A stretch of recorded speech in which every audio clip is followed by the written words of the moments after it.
Welcome to Award Winning Images Explained. This is a channel where we invite a photographer to talk about an award winning image and explain how he created it. But today's interview is going to be a little bit different. We are not talking about an award winning image, but we're talking about an award winning photographer and the life he created for himself and what it takes to really reach the pinnacle of photography. Now, the photographer Bruce Allen Hendricks is no stranger to this channel. He has appeared twice before, but a little bit about Bruce's background. Bruce Allen Hendricks did his first professional assignment at the age of 17, and by 19, he had his own studio. I'm sorry, I'll have to read this because I have all this written down. Since then, he's photographed portraits, families, pets, commercial work, including light painting. Today, he is International Masters Photographer and a member of the following photography associations: Professional Photographers of America, Professional Photographers of Canada, American Society of Photography. Through them, he has earned the following designations: Fellowship of Professional Photographers of Canada, Masters of Photography Arts, Master Photographer, Manitoba Fellowship Designation, British Columbia Fellowship Designation, Certified Professional Photographer. Now, each of these represents years of service and hard work and commitment to the excellence in photography. Some highlights of Bruce's photography journey.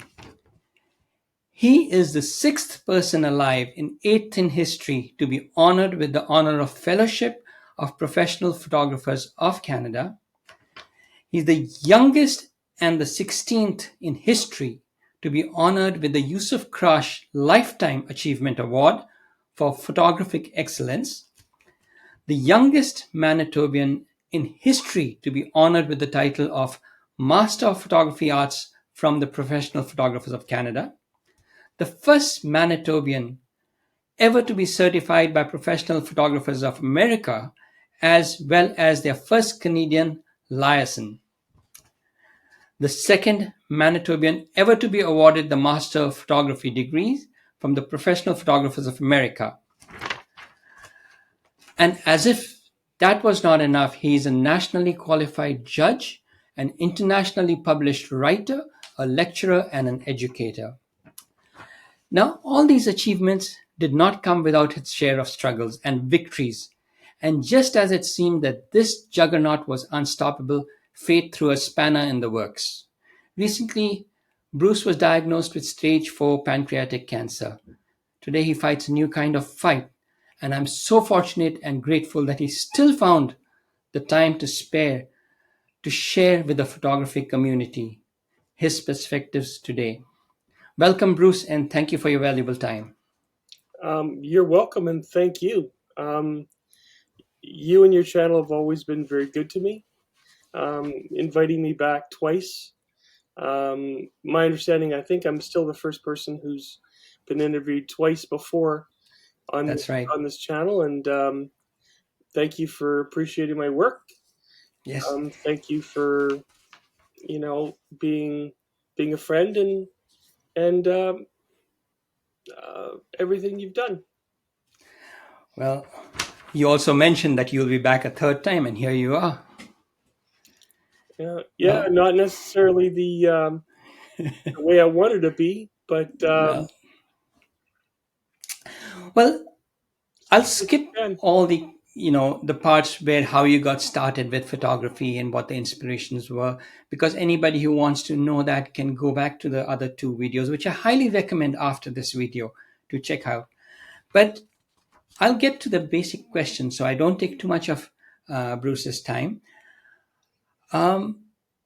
Bruce, you have achieved more than most photographers, although they would also like to achieve even a fraction of what you have.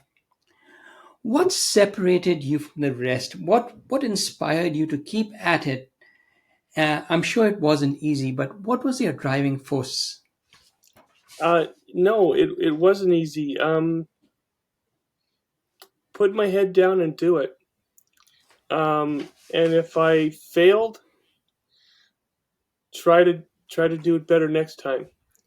Try Mhm. to um, try to find a way not to fail. Give a deep effort um, the first time to see if I can outdo myself and score well or do well.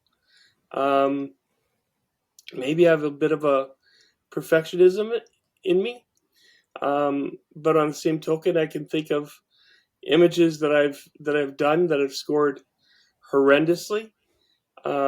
Like it's not.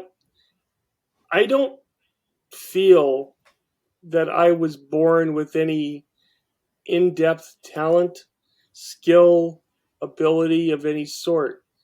I feel everything that I've achieved and the talent that people say I have, I I earned it. I forced myself to learn it, and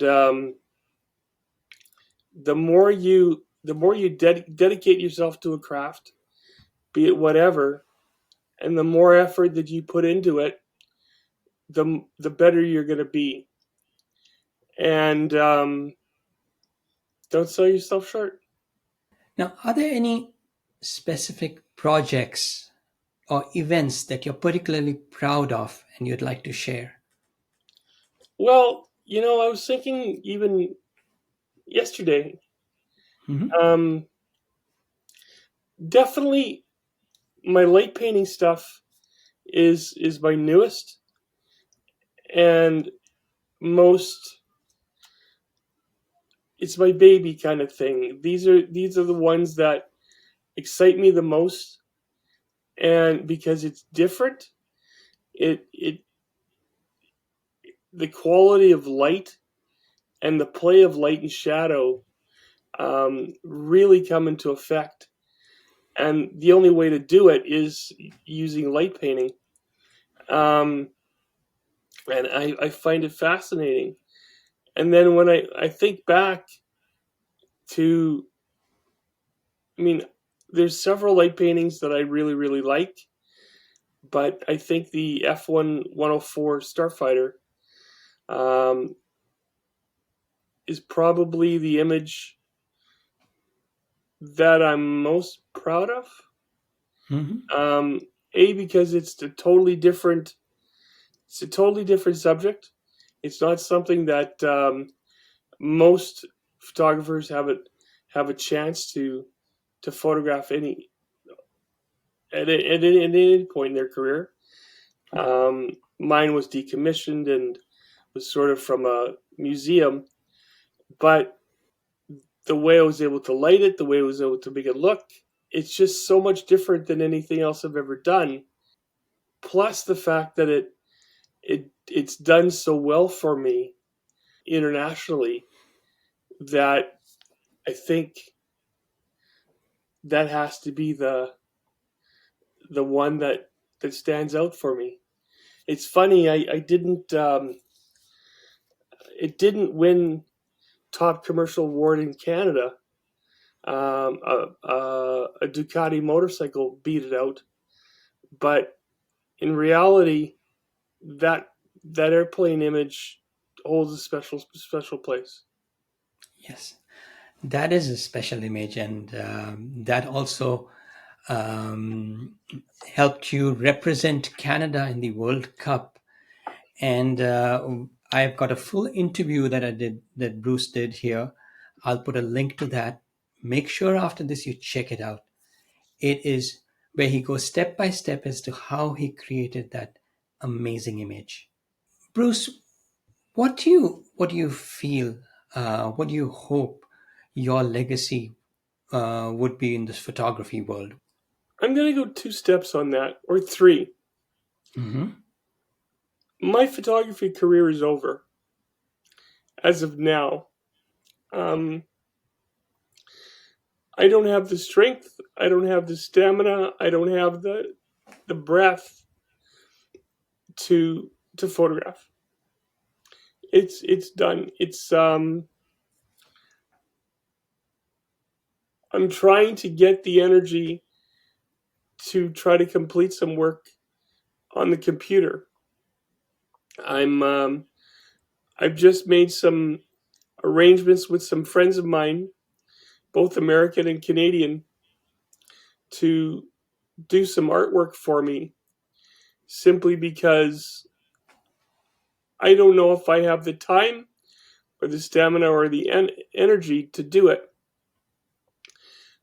But if I was to say what's my legacy or what I would want it to be, it would be twofold. I would wish the people that really got to know me would be honest and speak up about who I really am, and that I'm a damn good photographer. And I don't mean to be egotistical about that, but I think I think what I've achieved and what I've accomplished and what I've taught, I think I have the right to say that. And that may be a little egotistical, but I think I think most people will agree with that.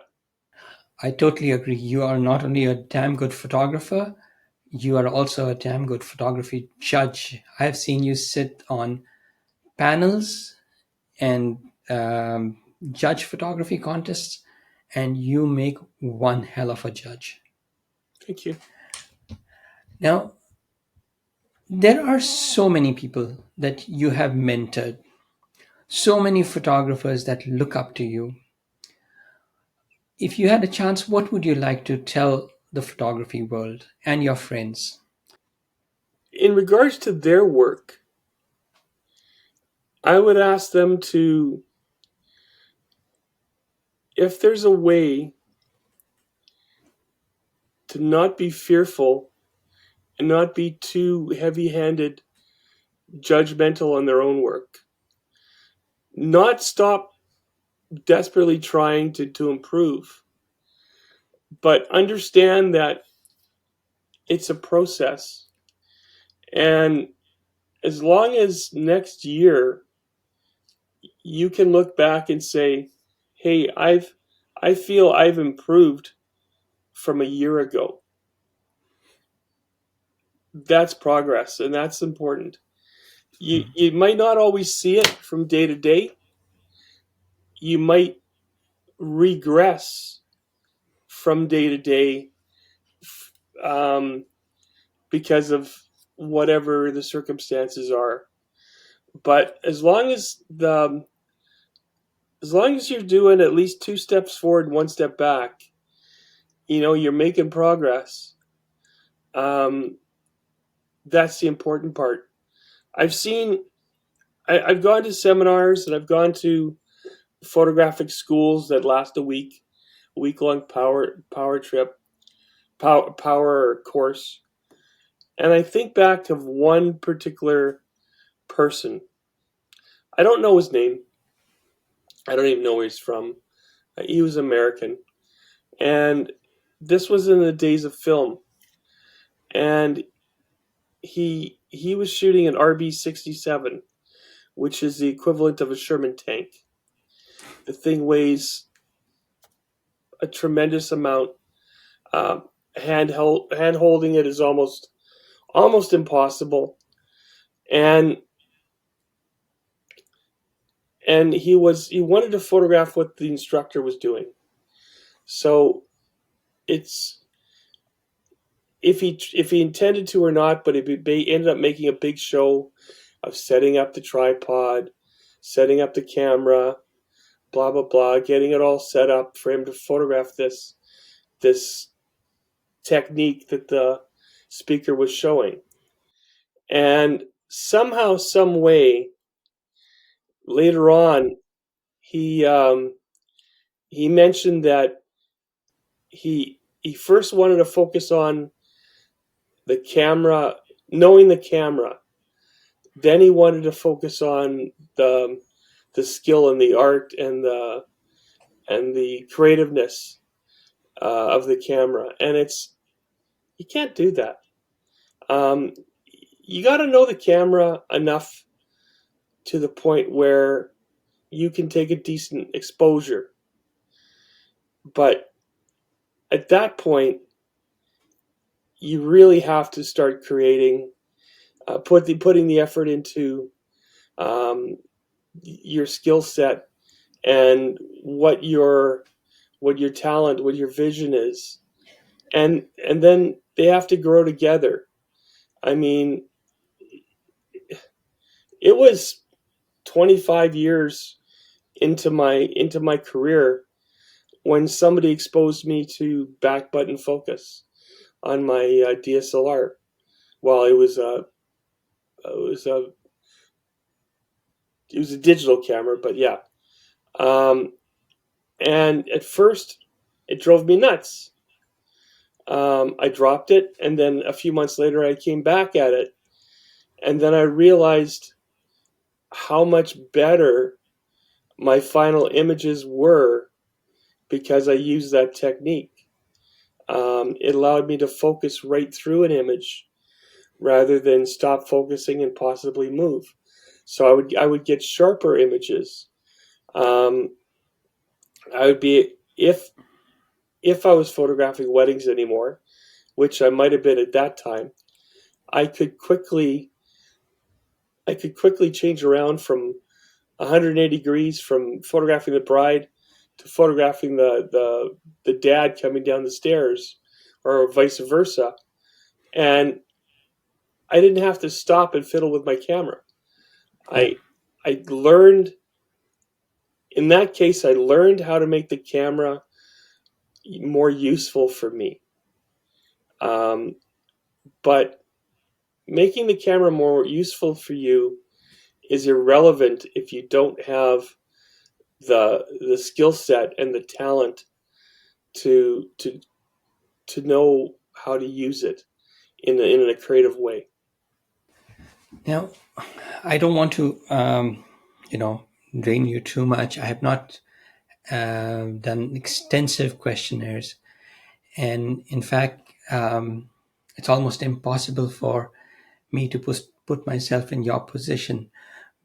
I know you're going through a lot, but is there anything else that you'd like to add from your side? Facing death is not an easy thing. Um, Specifically in my case, um, I'll just explain my case quickly. Um, I was a caregiver of my father. He got sick, sent him to the hospital. He was in there for a few weeks, and then really the last week that he was getting sick, and I checked with the nurses and the doctors, and they said he's not dying. He's there's no signs of him. There's typical signs of extremities getting cold or yeah, memory loss or food loss or anything, and he's not. He's describing. He's showing none of these images. But I started getting an incredible hyperventilating. Like I just couldn't breathe. I would walk 10 feet and I would hyperventilate, and it might take me 10 minutes to get my breath back. I turned colors. Um, People thought I was having a heart attack. I thought it was stress. I thought it was stress of my dad in the hospital and trying to juggle everything else. Well, that continued through this death and the funeral. Um, you know, People were questioning me if I have heart trouble. Um, after less than a week after my father had passed, I went to my doctor and started getting things checked out. And initially, they thought I had degenerative heart failure because I had my legs were ballooned with liquid. My heart, my lungs were filled with blood clots. I had water on the lungs, and the heart was not functioning properly. It wasn't beating properly because of the backlog of the water. But when they started investigating why this happened, it turned out to be pancreatic cancer, which is kind of funny because it's one of the most deadly, and it's also one of the hardest to find. Unless you go looking for it, you're not going to see it until you see the symptoms. And nobody goes searching for cancer for no reason.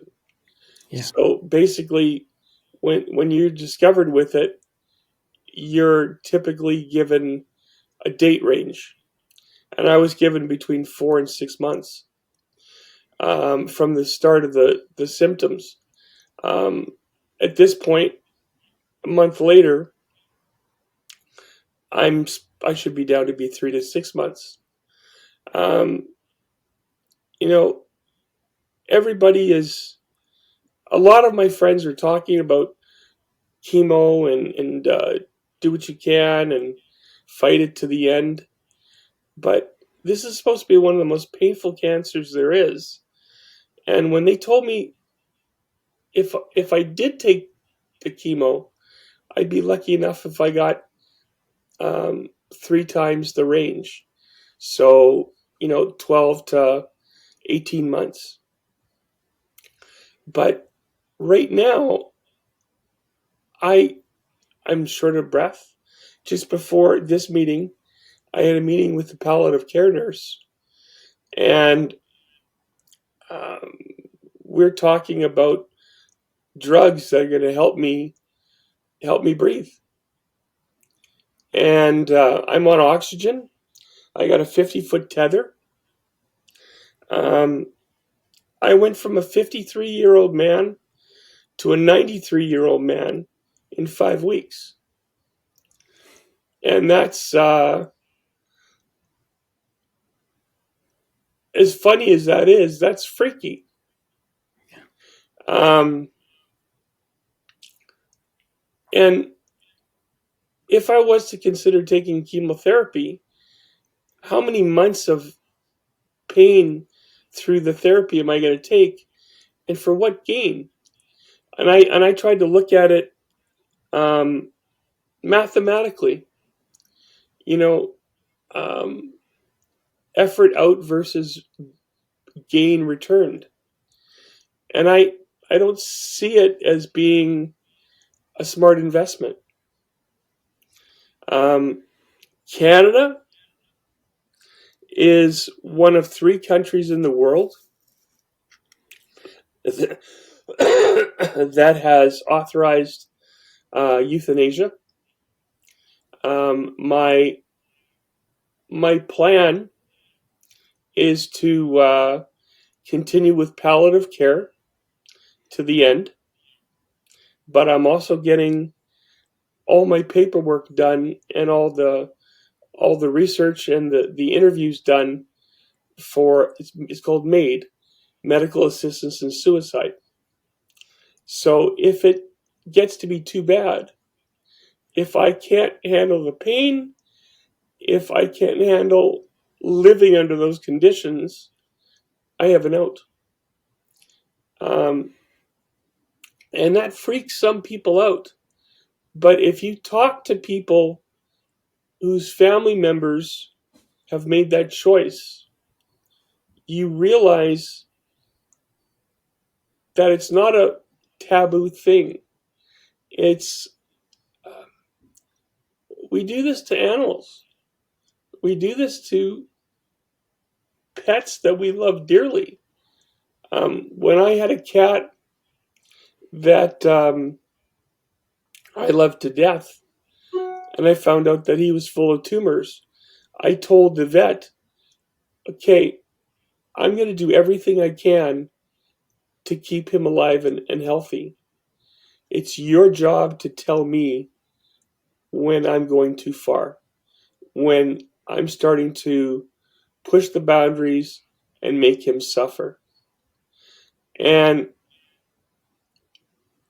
he did that. We tried a few different things, and then I suggested something, and he simply said, I think we're going too far. I think it's time to let him go.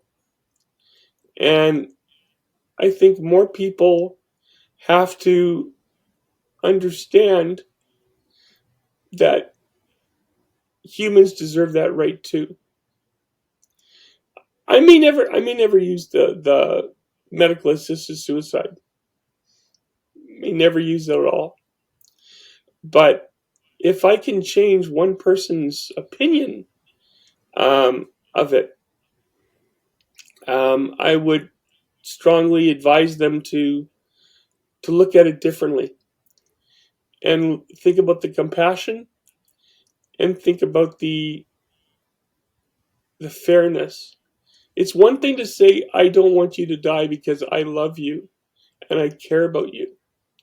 It's another thing to say, I no longer want you suffering. And those are two very different statements coming from two different points of view. Um, I'll admit one's selfish. Like thinking with my cat, I was absolutely selfish. I wanted my little buddy to stick around as long as I can. But what's the best for the cat? What's the best for little Susie? What's the best for little Johnny or whoever? If they're suffering and there's no need to, I mean, it's one thing to say, okay, you have a 40% chance of recovery. Okay, well that's fine. 40%, it's not 50, but it's a decent amount. Mine is zero. Like I will die because of this cancer. Keeping me around to suffer is cruel. And I just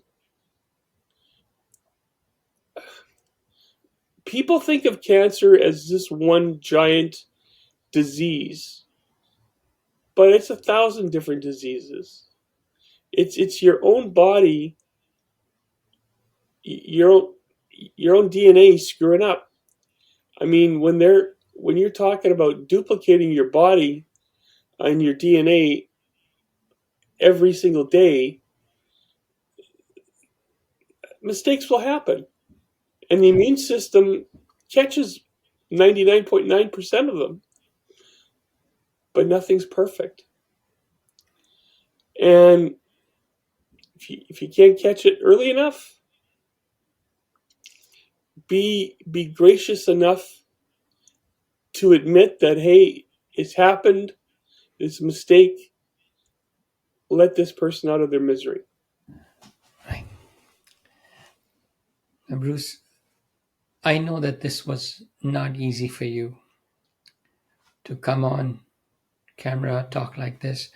And this is where I see your strength.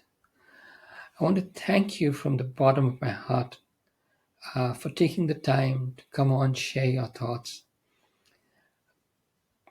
In in this time, I'm pretty much done. Is there anything else you'd want me to ask you? The only other thing I want to thank you. Um, you've approached me twice on my images. Hmm. Um, through that, I believe we become friends. I mean, we knew each other through PPOC, um, the names and faces and whatnot, but I consider you a friend because I've gotten to know you, and I thank you very much. And when you approached me about this interview, I told you that I'm going to be I'm going to be completely open. That's also a reason why I didn't want to look at any of the questions that you Mhm. gave me. I just wanted to be uh, my raw reaction, be it tears, be Mhm. it joy, be it laughter, whatever the case may be. And hopefully, somebody who watches this gets some help out of it, and others get to learn a little bit more about me. Right. That is absolutely right. And I think there is a lot. I was fortunate that I even had a chance to stop by Winnipeg, share dinner with you, Oh, that was get to great. know you a little bit, and you know, uh, That was I a fun am time. yeah, I've my life is enriched way more having known you. So thank you from the bottom of my heart. And from mine to yours. Thank you very much, man. Thank you.